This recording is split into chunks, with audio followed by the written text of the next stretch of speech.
Hi, this is Robert Kiyosaki, and you're listening to Capital Hacking. This is the most important thing you can listen to today. Here's the one. I have a dream. With great power comes great responsibility.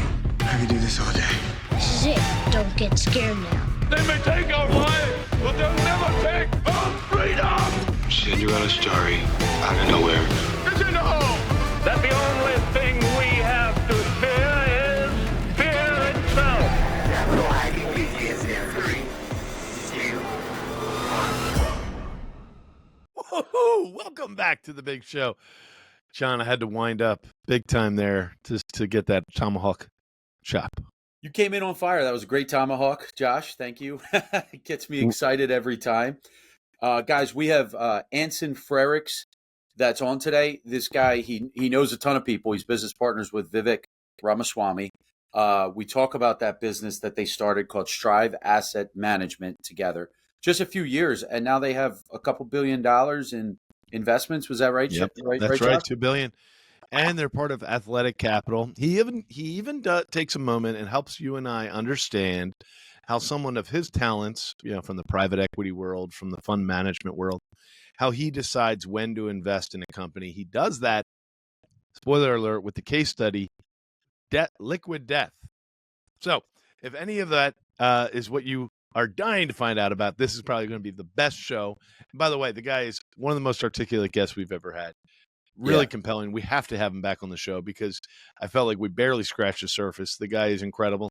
And I love his patriotism and his focus on the founding fathers and the ideals of this country, things we don't want to lose track of, that we've inherited a great responsibility to contribute to our society. This guy's the best.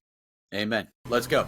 We have done it. We have finally got Anson on the big show, John. I'm really excited about this. Oh, yeah. And Anson is a great guy. He's friends with Bob Castellini. That's another friend of ours. And you know who else he went to school with? He actually went to Yale with Colin O'Brady. No way. Yep. Was friends with Colin O'Brady. That's it. Friends with Colin O'Brady at Yale. He was a heck of a swimmer. I played lacrosse there. I caught up with Colin, a little bit ago. I saw him on your guys' show it was a couple weeks ago. He's got an unbelievable story, man. Kudos to him and everything he's accomplished. How about repeating unrepeatable, what do you call them?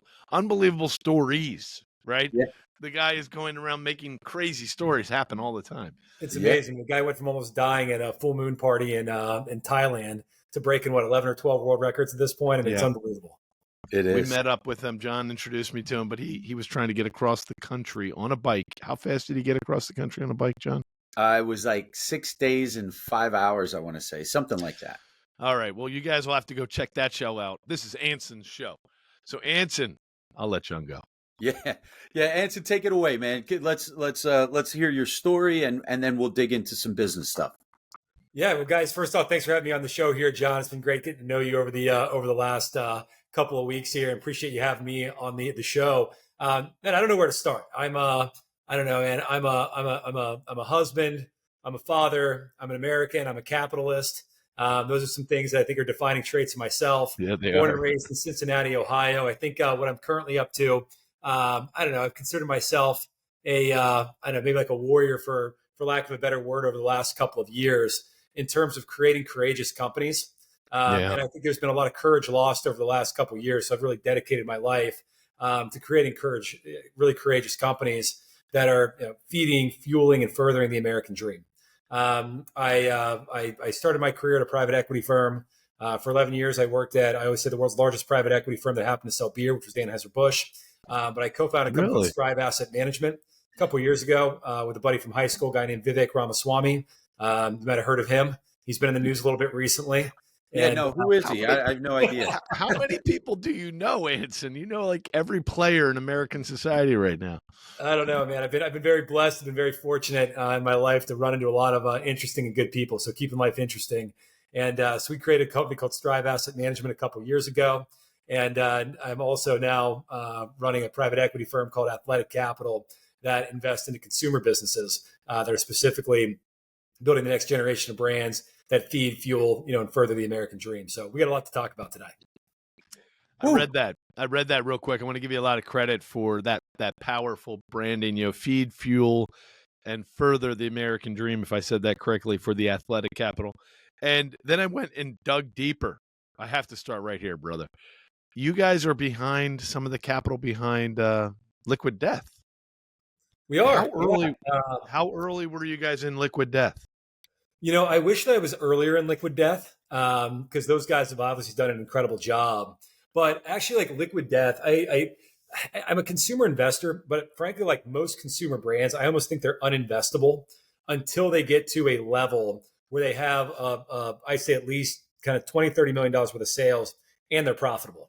And one of the things with Liquid Death, it took them a long time to get to profitability because like a lot of consumer brands, they make a lot of mistakes early on. Technically like anybody can start up like a beverage or a clothing company or, make a granola mix or a snack mix. A lot of the ones that are successful though, I really talk about them as being like really logistics businesses at their core because so much has to go right before you get to sales. You have to have a great name. You have to have a great brand. You have to have a great marketing strategy. You have to have the right sales team. You have to have the right distribution network. You have to have the right suppliers. So until you really get to kind of like critical mass and can actually reach profitability, I actually don't invest into brands because there's a lot of mistakes that are made along the way. A lot of folks, they burn a lot of capital. So we were actually invested in Liquid Death at the end of last year, one of their more recent rounds they've done. We've been working with them as, you think about problems that have been made. The company was first canning their water over in Europe and they were shipping it over the Atlantic Ocean. They were using distribution networks didn't make a lot of sense. I've actually been working with them on using the Anheuser-Busch distribution network, which I worked there for a number of years, so I understand that. So wish I would have invested earlier, but they're one of the more recent investments. And the brand's absolutely killing it. CEO's on fire, Mike Cesario. It's interesting, when I see that and when I saw it first come out, I thought water in a can, that's a weird concept. And then all of a sudden you just started seeing it everywhere. I've had it because GoBundance has done some promotional stuff with it. But what is the draw? Why are people buying water out of a can? Yeah, so there's three things that like I really look to invest in when you dig beyond sort of the revenue and profitability profile of companies that we invest into. The first one I call them like category expansive brands, which I'll come back to in a second. I invest in duopolistic players, so people that are number one or number two in a market. And then three, I invest behind mission-driven entrepreneurs. And if I think about like Liquid Death, like they nailed all three of these. So in terms of category expansive brand, they didn't sell water like everybody else sells water. You think of every other water brand that's like sold in a plastic water bottle with some French sounding name like Evian or Perrier. And what they did is they totally disrupted the market. That's it, Pellegrino. You got it, John. So, it's sold to soccer moms and dads or finance guys, whatever the deal is. But their whole thing was like, man, you can actually expand the water category if you could actually market or sell it like a beer and energy drink. So instead of just being in that $50 billion water category, they put this thing in 16-ounce tall boy cans, gave it a cool name like Liquid Death, and marketed it as a beer and energy drink. And they opened up the category. Now it's a $200 billion water, beer, and energy drink category. So very category expansive. When you do that, you actually become almost like indispensable to large retailers like Walmart, 7-Eleven, Kroger, because that manager that's responsible for buying all the water, they get their bonus or they get promoted if they're growing that water category faster than the store category, and they're growing it faster than their competitors. And the easiest way to do that is you bring in a brand that's driving in incremental customers. And those incremental customers, are used to buy beer or energy drinks. Now they're buying your water. And they're buying it's premium water. It costs more than your regular, 99 cents plastic water bottle. So not only are you bringing incremental customers, you're selling them water that's more expensive and better margin for you. So the big retailers put a lot of support behind brands like Liquid Death because they're like the number one player in the space. Like duopolies emerge, they're by far the number one player. And then the third thing is like the mission. Like the mission of this company is crystal clear. It's like we want more people to drink more healthy beverages more often, and we use humor to do it. They're unapologetic about the mission. They're like, the humor that they have, it's like funny, it's irreverent. I mean, they're almost like what Bud Light was during the 90s. And it's no surprise they actually have the second most followers on social media of any beverage company after Red Bull, despite only being around for 5 years, which is crazy. And they've developed a great team to carry out this mission. They understand who their customers are, and then they have the financial resources to now win and hopefully create, I think, the next great, American brand that's fueling the American dream for a lot of different people. So that's what we invested. Yeah. So it's interesting, and we're going to get off this topic in a moment because we're not here to talk just about that. But you've heard of the 75 hard. Both of you have, I'm sure, right? And so Dave Kiernan, our friend Josh and I know him very well. he was doing the 75 hard, and we were at the pool during the summer, and I'm having beers at the the pool, the swim club that we're a part of. And he took out a cooler and started popping this liquid. I'm like, what is that? It was so curious to me. 4 years ago, I'm like, what is that you're, because I knew it wasn't alcohol, because on the 75 hard, you got to go dry. But anyway, just so interesting. Josh, take it away. It did fit that bar. It is so irreverently hilarious, liquid death, killing their thirst. All right. So now let's back up a step. The irony, just to finish, since we're so passionate about water in a can, the first time I ever saw it was an Anheuser-Busch water in the 90s when my school in Ohio needed, I don't know if they had a water shortage or something, and cases and pallets of cans came in from Anheuser-Busch, and it was like water in a can. I remember thinking how crazy that was in the 90s. I don't know if that was just a disaster relief type thing that was a civic good of Anheuser-Busch or something weird. It was all very weird to me, and it left a massive impression. But tell me, how long were you with Anheuser-Busch? So I was there 11 years. So I joined after business school. I was deciding between going back into finance, some hedge fund opportunities, private equity opportunities, and I was living in New York at the time, doing an internship, and I ran into the folks from Anheuser-Busch. It was actually 3G Capital and InBev. The whole quick history was there was a group of like Brazilian bankers that had consolidated the South American beer market. Then they bought InBev over in Europe, which owns brands like Stella Artois, Hoegaarden. And in 2008, they bought Anheuser-Busch in the United States. And they kind of sold me on this dream of like, hey, we're going to go and create the world's largest kind of consumer packaged goods company. We're going to go buy Grupo Modelo. We're going to go buy SAB Miller. We might be able to buy Coke or Pepsi because there's a lot of synergies putting on those the same trucks. And, why don't you come work for us? We're the world's largest private equity firm that happens to sell beer.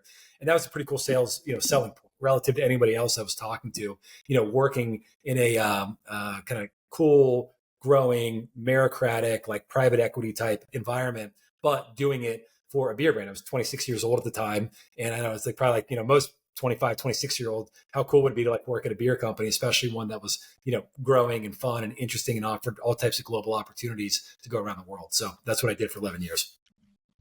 Wow. And so let's get into a little bit of this Strive Asset Management. What do you guys do? How did you and Vivek get together and become business partners?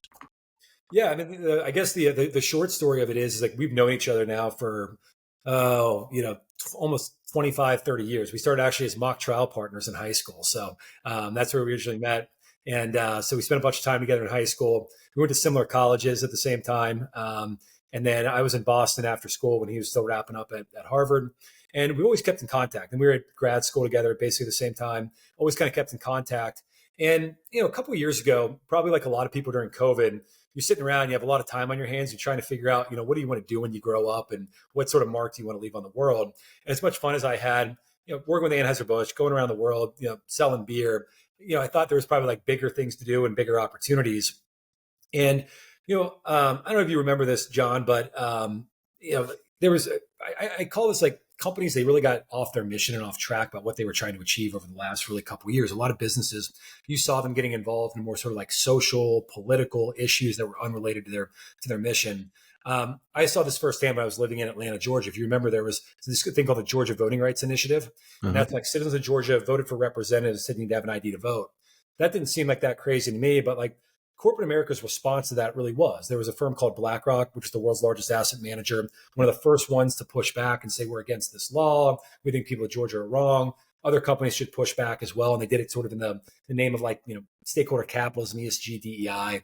And so companies like Delta Airlines and Coca-Cola, of which BlackRock's one of the largest shareholders, they also raised their hands and were against this law. And then Major League Baseball canceled the All-Star game in 2021 in Atlanta over this law. Yeah. And that didn't sit well with me because we were a big sponsor of that All-Star game with Budweiser and Bud Light. Yeah. And then when they moved it to Coors Field in Denver, I didn't sell any beer at Coors Field, so I was highly annoyed by that. But even more so, like I saw a lot of people that were throwing out their Coca-Cola, canceling Delta flights, not going to baseball games, because I saw corporations because they weren't happy with corporations getting involved in these political issues unrelated to their mission.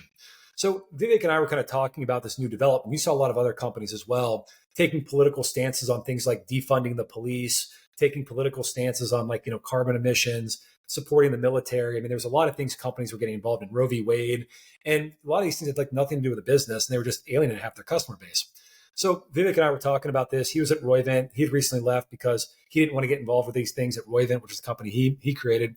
And we said, you know what, why are companies getting involved? We talked about this evolution from what Milton Friedman says was the purpose of a corporation, which was to focus on shareholder value, shareholder returns, to this like European stakeholder capitalism that these large asset managers, BlackRock, State Street, Vanguard, they were all pushing. And we said, man, like this is really bad for one, business when companies are getting off mission, not serving customers, not innovating. That's the least sustainable thing this business can do. And then two, it's bad for democracy when companies are getting involved in these social and political issues as opposed to like individual citizens deciding on like what laws they're going to live by. So we said like, hey, like why don't we create a new company that's going to go out and be what we said was a better fiduciary to the vast majority of Americans, that they want to invest their 401ks, their investment dollars into an asset manager like what we created, Strive, that was going to compete with BlackRock, State Street, and Vanguard. And our whole thing was like, we're just about American free market shareholder capitalism. We're about companies being clear with their mission. That's how we're going to invest. That's how we're going to work with CEOs. And luckily that was a contrarian position a couple of years ago, but it's become, I think, pretty mainstream. And Strive's been very successful. We now manage approximately $2 billion of capital across 13 different funds 2 years later. So having a lot of fun. Do you really? That's insane. Hi, this is Melanie McCallan. Josh and I are just so grateful for the many investors who have already joined us at Accountable Equity. Accountable Equity is so much more than a capital group. It's really a community of accredited investors that want to learn and grow together. I just want to personally invite you, if you want to find out more about this type of investment and see if it's right for you and your family, please visit us at accountableequity.com. Hey, it's Hal Elrod, author of The Miracle Morning, and you're listening to Capital Hacking. Enjoy. Where does athletic capital fit into that mix then? Is that one of the avenues of Strive? So the original idea with Strive, we started with kind of like low fee, passive exchange traded funds that you could buy on a stock exchange. So if you have like $25 in your pocket, you could buy our exchange traded funds. But the idea was always to get into more alternative investments as well that would also see where dislocations happen in markets caused by this movement away from shareholder value, shareholder capitalism, to stakeholder capitalism. And we started incubating sort of private funds under Strive, one of which was athletic capital. And one of the biggest dislocations that has occurred, where you've just seen like objectively, companies have lost millions of customers, billions of dollars of value. It's all been in the consumer space. It's been companies actually like my old firm. I mean, Anheuser-Busch and Bud Light became the poster child of what went wrong with stakeholder capitalism, companies getting involved in social and political issues that had nothing to do with the underlying mission of the brand. And just they lost, a third of their customers. But it wasn't just Bud Light. It was Ben and Jerry's. It was Nike. It was Target. It was Disney. There's been a lot of examples all in the consumer space because every day it's consumers are making decisions on what beer I'm buying, what T-shirt I'm wearing, what amusement park I'm going to. And so therefore, we're now investing into businesses that are just focused on a mission, taking a lot of share from these incumbents. And we spun that out of Strive just to have one focus on public equities, one on private. I'm going to tell you something, man. You are a dynamo. I feel like we need to do multiple shows with you, Anson. Oh, yeah. The question maybe to leave this early teaser show on, because we got to come back and dig in on Strive and the growth strategies and how big will it get. Can you go back to the fact that you went to Ivy League schools? Somehow you happened to cross paths with Vivek Ramaswamy from childhood, and then you build businesses. And he's Ivy League as well. Where was and then of course I follow you on LinkedIn. I just reposted something you talked about the founding fathers, these people who signed the Declaration of Independence and were promised death if it didn't work out. And even though it ultimately worked out, they still had a lot of death and a lot of loss because, it doesn't work out in one weekend, right? So your article talked about how many of them actually did suffer and die anyway.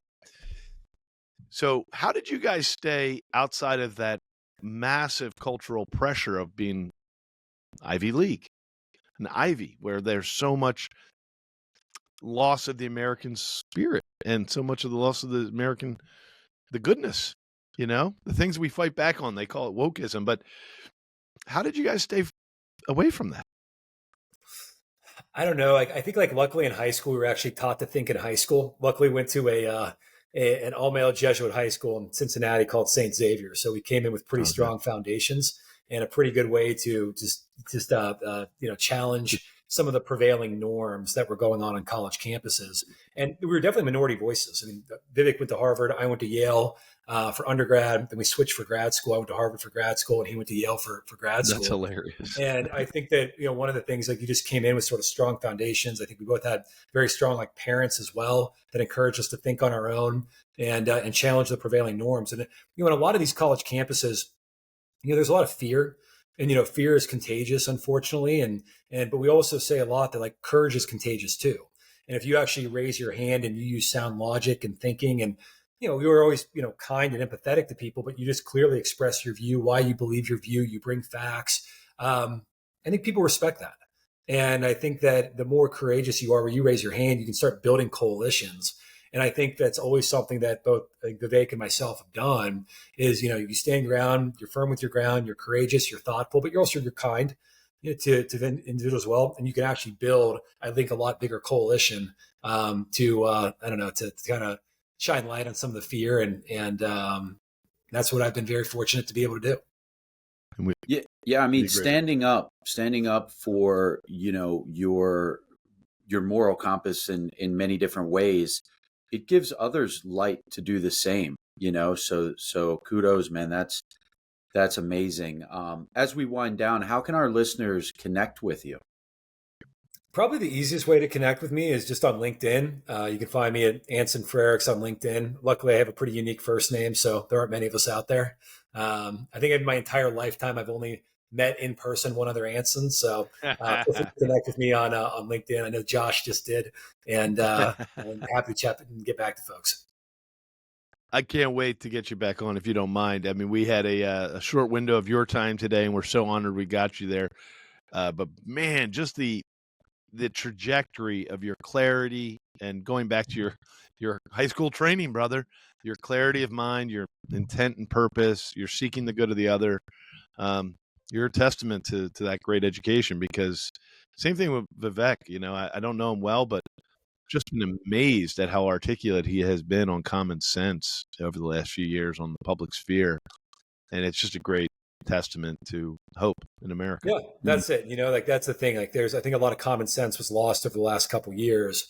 But when you start talking in more common sense language, and then you see more people that they come forward as well and say, like you're saying out loud in public what I was thinking privately. And I'm so glad you say that, because that now gives me courage and conviction.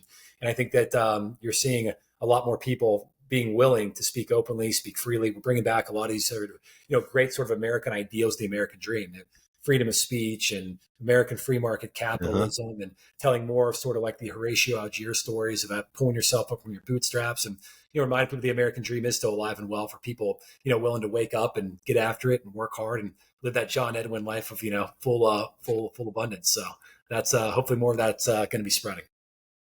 Thank you, brother. Really appreciate you. Great. Capitan. Can't wait till the next time. Thanks for having me on. Damn straight. We just got we got to the end of another great show, and everyone listening right now, you're the family and friends. Thanks for staying till the end. That was so fun. And hey, hit the like, hit subscribe. We're here to serve you guys. That's why we're doing this show. Josh is not paying me. I'm doing this off of my quote unquote sweat equity, because we want to make a difference in your life. And then that ripple effect will continue to touch the world. Hey, amen, brother. Please check us out on capitalhacking.com, all the social media threads. And yes, I know you've probably already sent this episode to one of your best friends. Thank you. We love you. Just go right into your iPhone, hit the plus symbol. We'll talk to you later. See you next week. Share.